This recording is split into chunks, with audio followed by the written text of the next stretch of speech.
পূর্বাচল নতুন শহর প্রকল্পে প্লট বরাদ্দে জালিয়াতির অভিযোগে দায়ের করা দুর্নীতি দমন কমিশনের পৃথক ৩টি মামলায় সাবেক প্রধানমন্ত্রী শেখ হাসিনা, তার ছেলে সজীব ওয়াজেদ জয় এবং মেয়ে সাইমা ওয়াজেদ পুতুলের বিরুদ্ধে আনুষ্ঠানিক বিচার কার্যক্রম শুরু হয়েছে। বৃহস্পতিবার ৩১ জুলাই ঢাকার বিশেষ জজ আদালত ৫-এর বিচারক মোহাম্মদ আবদুল্লাহ আল মামুন ৩ মামলার পৃথক শুনানিতে অভিযুক্তদের বিরুদ্ধে অভিযোগ গঠন করেন। আদালতে অভিযুক্ত কেউ উপস্থিত না থাকায় তাদের বিরুদ্ধে গ্রেফতারি পরোয়ানাও জারি করা হয়েছে। পরবর্তী সাক্ষ্য গ্রহণের দিন ধার্য করা হয়েছে আগামী ১১ আগস্ট। ১১/৮/২০২৫ তারিখে সাবেক প্রধানমন্ত্রী শেখ হাসিনা, সজীব আহমেদ জয় এবং সাইমা ওয়াজেদ পুতুলের মামলা ৩টি ১১/৮/২০২৫ তারিখে ধার্য করেছে।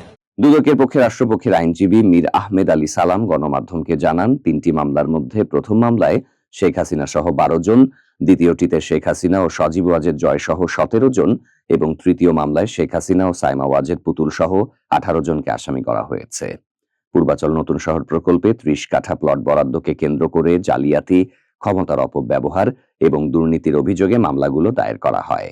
২৭ জনকে বিচারের কাঠগড়ায় দাঁড়ানো অর্থাৎ সাক্ষ্য গ্রহণের জন্য আগামী ১১ তারিখে ৫ নম্বর কোর্টে, বিশেষ জজ আদালত ৫-এ এবং ১৩ তারিখে বিশেষ জজ আদালত ৪-এ, এই ৩টে মামলা এই ৪-এ এবং ৩টে মামলা ৫ নম্বর কোর্টে ২টা তারিখে বাদীদের সাক্ষ্য গ্রহণের জন্য ধার্য করা হয়েছে। ক্যাপিটাল পানিশ শুধুমাত্র স্টেট ডিফেন্স সেখানেই নিয়োগ করা হয় যেখানে ক্যাপিটাল পানিশমেন্ট থাকে, অর্থাৎ মৃত্যু। মামলা তদন্তে উঠে আসে, প্লট বরাদ্দের নিয়ম ভেঙে সরকারি ক্ষমতা ব্যবহার করে লাভবান হওয়ায় অসদাচরণে যুক্ত ছিলেন অভিযুক্তরা। তবে মামলার অভিযুক্তরা বর্তমানে আদালতে অনুপস্থিত থাকায় তাদের অনুপস্থিতিতেই বিচার প্রক্রিয়া শুরু করার নির্দেশ দেয় আদালত। গ্রেফতারি পরোয়ানা জারি করে দ্রুত তাদের উপস্থিতি নিশ্চিত করার জন্য সংশ্লিষ্ট আইন শৃঙ্খলা বাহিনীকে নির্দেশ দেওয়া হয়েছে।